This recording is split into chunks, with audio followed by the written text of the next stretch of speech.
Yes or no, this is your last chance. No beating around the bush. Perhaps I was talking when I should have been listening.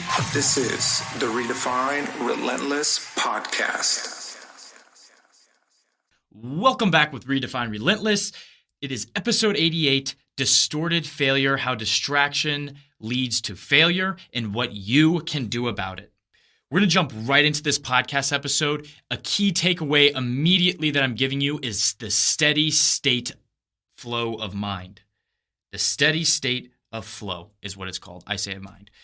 But how do you achieve this steady state of flow? And first of all, what is it? It's when you're the ultimate laser focused, that you get so much done, you feel really good, and it's really actually, especially in today's world with all these distractions around us, it's really hard to achieve this. So there's no questions we have distraction. We have TikTok, we have Instagram, we have all this stuff. We all know that. What I want to talk about and focus and hone in on is to the fact of how we can alleviate that. And just, first of all, how do we achieve steady state of flow? There's three things I want to say real quick. Focus on one goal and exclude all others. Again, one goal. Don't do 20 goals at a time. One goal. That means throwing everything else that's making noise, emails, notifications, turning those off. Your text messages, flipping your phone down, turning on do not disturb, whatever it may be, leaving it so you are focused and honed in on one thing.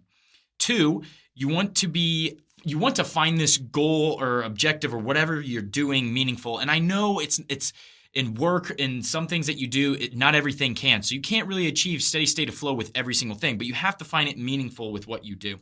Three, choose something at the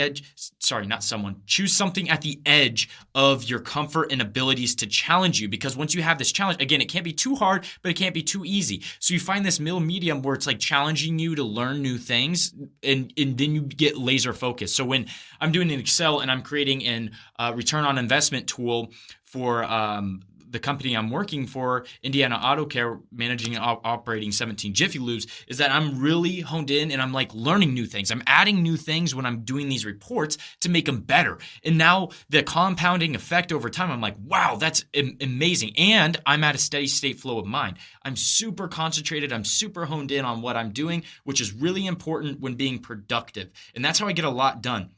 A new thing that I've done, and again, I'm going to actually, before I jump into the next part, is there's three things I want you to obtain of steady state of flow.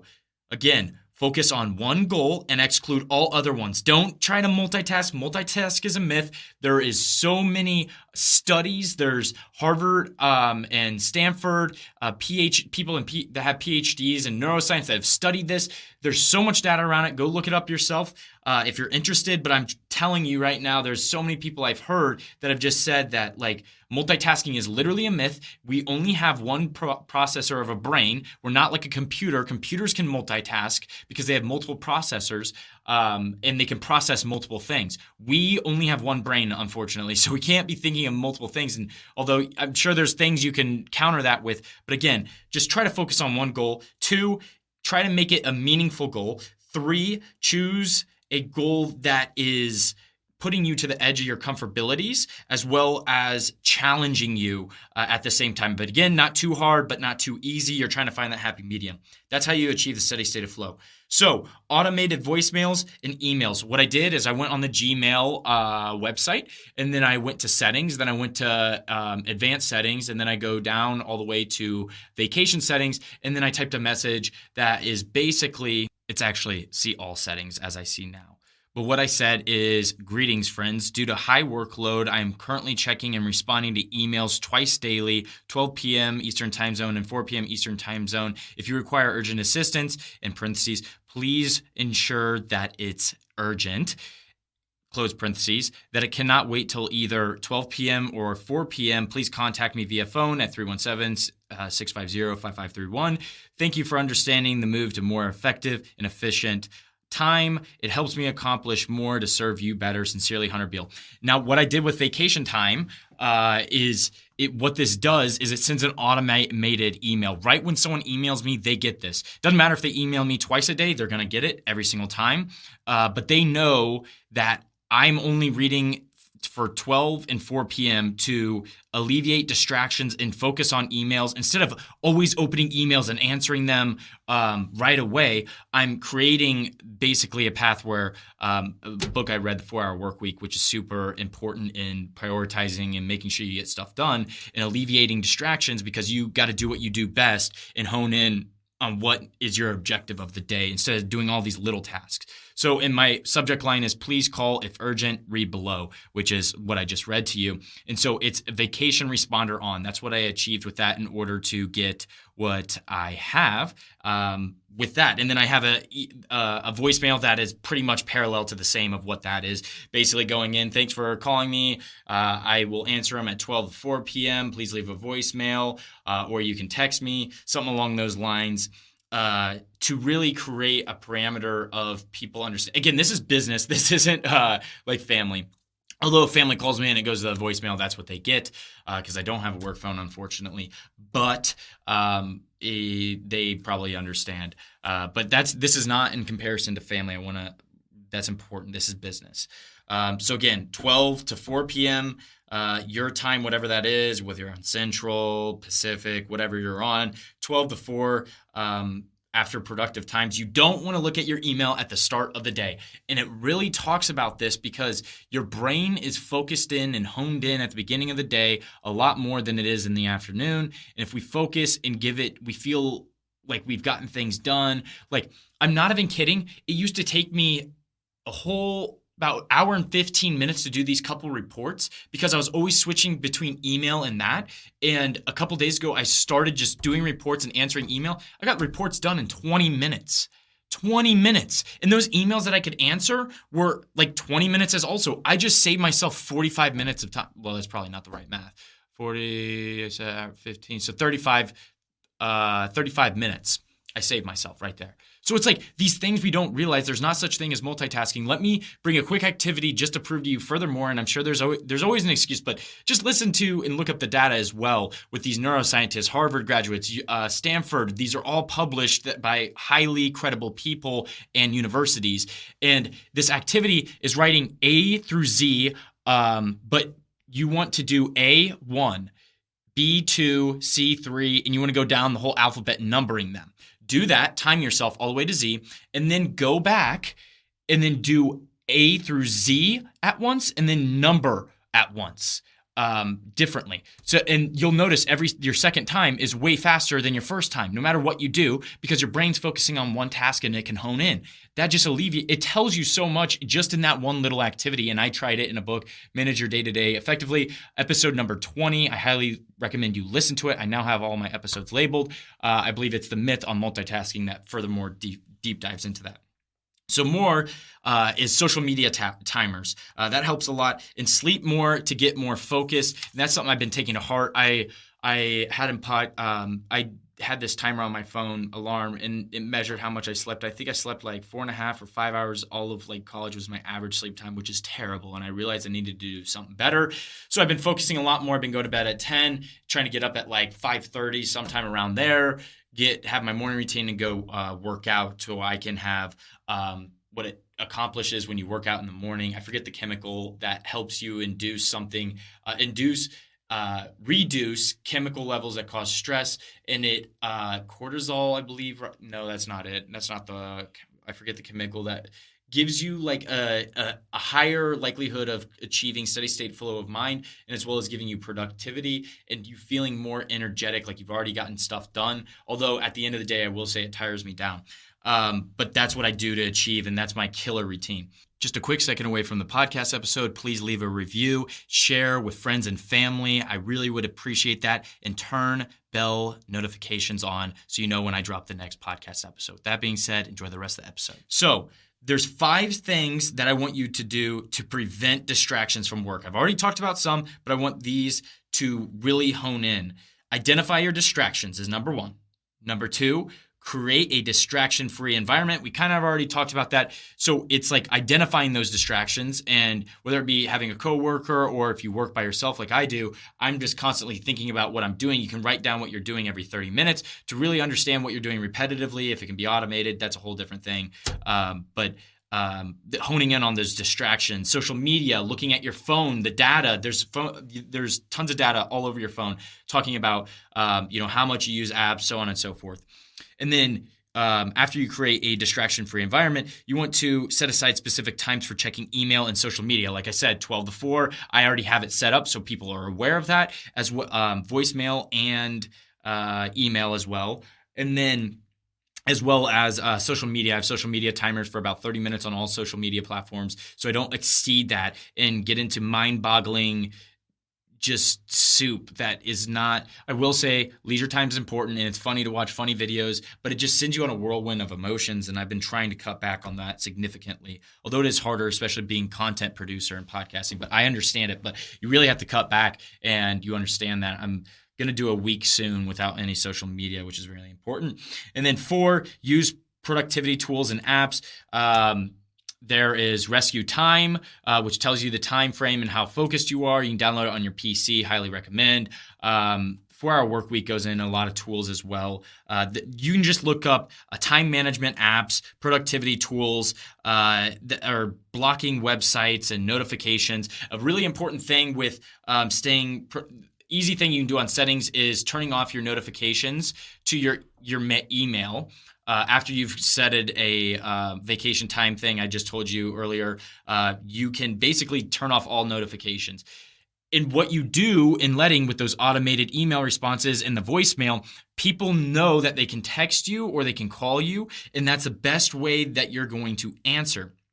And that's very important to realize when you're creating this and making this very impactful voicemail and email response as well that's automated. Super important because everything's so loud and fuzzy. Once you hone in and focus with this productivity way tool, really is what it is, you can really hone in and focus, which is what we're doing. You can turn off so many notifications, Instagram, TikTok, all these different things that give you notifications that cause fuzz, or set it up on your phone to where you have do not disturb on. Certain apps can't. I highly recommend you do that. It's very important. So a huge distraction that leads to failure is not focusing on one thing, and I can't say that enough. Like, so many entrepreneurs have said that. I'm going to give some examples, but before we do, Mark Cuban talks about something that I really liked in a quote that resonated with me. It's not a lack of capital, it's a lack of effort. A lot of people, number one reason why business startups fail is because of lack of capital, but in reality, it's a lack of effort. He was even saying, as long as you put effort in, you have passion. That's why it's so important to be passionate about what you do, because it's the days that you don't feel like doing it, but you're passionate and you can keep on going forward about it, which is really important. You're able to work a lot harder than the other person, but it's important to be productive with what you're working with. But with that quote, and then the second thing from that is that a lot of it is basically they don't know their markets, they don't understand, they don't have common sense or brains. And even Mark Cuban said that in that quote furthermore, was like, it's either a lack of effort or a lack of brains at the end of the day. And you have to really understand that and be able to focus, because if you focus on 20 different things, you're not going to achieve. That's what I had tough with my podcast. I realized that I have to focus in and hone in on my podcast and finish it out to episode 100. And then I'm going to be pivoting over to simpler living and really trying to create that going, get that going.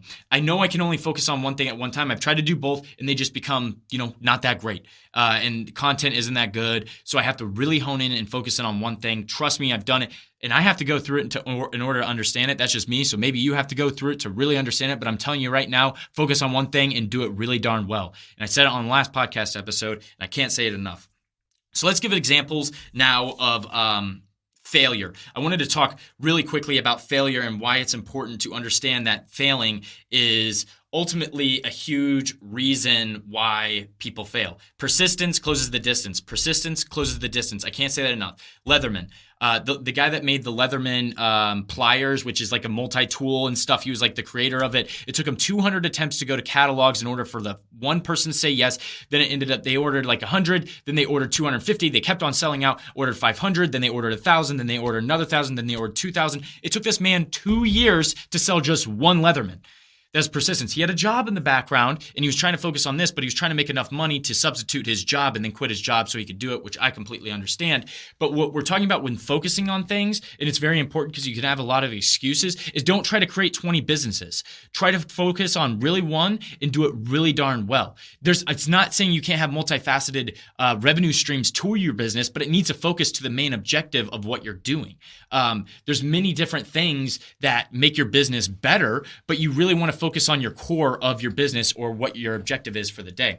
So let's talk about failure real quick. Some people that focused on one thing, Oprah Winfrey, she focused on creating meaningful and impactful content through her TV shows, magazines, and online platforms. That's what she focused in on. Then you had Larry Page, which was the co-founder of Google. He focused on developing search technology and making information more accessible to people around the world. Then there was Jeff Bezos. He focused on, obviously the CEO of Amazon was the CEO. So he focused on online marketplace that offered a wide selection of products and convenience delivery options. And you can be like, well, Hunter, that's a lot of stuff. And he focused on the search engine of this thing. So it's to understand the bigger objective and having multifaceted things that can be tied to it and having a dream team in which you really get there. Howard Schultz, the CEO of Starbucks, focused on creating a unique and high-quality coffee experience to customers. He didn't create a burger restaurant with that. He focused on creating an environment that people would really like. Mark Zuckerberg, the CEO of Facebook, he focused on building a social network platform that connected people around the world. Steve Jobs, he focused on creating innovative and user-friendly technology products. Elon Musk, he focused on advancing space travel and renewable energy and technology. Chick-fil-A, I forget the founder's name, but he created a really good chicken sandwich and he delivered. In past 50 years they've been open, every single year they've increased in revenue. There's never been a declining part of revenue because they learned to do one thing really well, sell chicken sandwiches and other things as well, but they haven't changed their menu. I don't think they add that many new things. They add maybe one, but they don't completely delete a menu and completely add a whole different thing. It's really important that these people focused on one thing and did it really darn well. That's what you have to do. I'm telling you right now, in your objectives, in your small tasks that you do, focus on one thing and do it really darn well. And you have to learn to prioritize as well. A lot of these CEOs know how to prioritize, and that's very important that you understand what needs to be done first and what can be done last, because we can get mixed up in this fuse of smoke thinking that we need to do something and we don't need to. So failing in my example, I had a failed podcast yesterday. My mic wasn't hooked up correct. And then I lost, some people would call it, but I call it learn. We don't lose, we learn. I learned from a case competition. I made top 100 CEO global pitch contestant last year, and unfortunately didn't get past. So that was a failure. And then my shoe business in high school, I got scammed. I bought these Jordans that were about $300 plus overnight shipping to Chicago and on a shady part of town. And I was like, it sounds weird, but he emailed me a fake receipt basically saying he paid me and he didn't, but it was my first time making a sale on PayPal. But I learned from that experience, and it was a failure, but it was a huge teaching in understanding that. And then I have many flopped episodes. There's some episodes that I didn't do that well that I could have done better. And then there's video. So you might notice now if you click on videos on one of my podcast episodes, it no longer works. I did a transition from Anchor, which is owned by Spotify, to Podbean because it really showed me more data that was more true to people downloading stuff, because the numbers didn't seem real. And as I know now, my numbers should be a lot higher than what they were, because Podbean really does, I could make excuses and everything. But at the end of the day, I knew I had more, and Podbean is showing that now. But unfortunately, when I transferred over, the videos basically deleted because it was Spotify. It was on Spotify that the videos were. And unfortunately, when I made that switch, they must have not liked that. And, no longer can have video. Now it's just crappy audio basically from my phone. But, it is what it is. I learned from that. But there's so many failures. And there's one last thing I want to say. A smart person learns from their own failures, but a wise person learns from other people's failures and mistakes. Very important to do that. That's going to be wrapping up this podcast episode. I hope you enjoyed. It was very action-packed and straight to the point. I'm glad I had a take 2 of this episode because the other one was 30 minutes. I simplified it and even provided more information now. It's not that repetitive. Hope you enjoyed this one. Be grateful for today. Tomorrow's never promised. I will see you next episode. This has been the Redefine Relentless podcast. Catch you guys later. And that's the last you saw of them. You got it?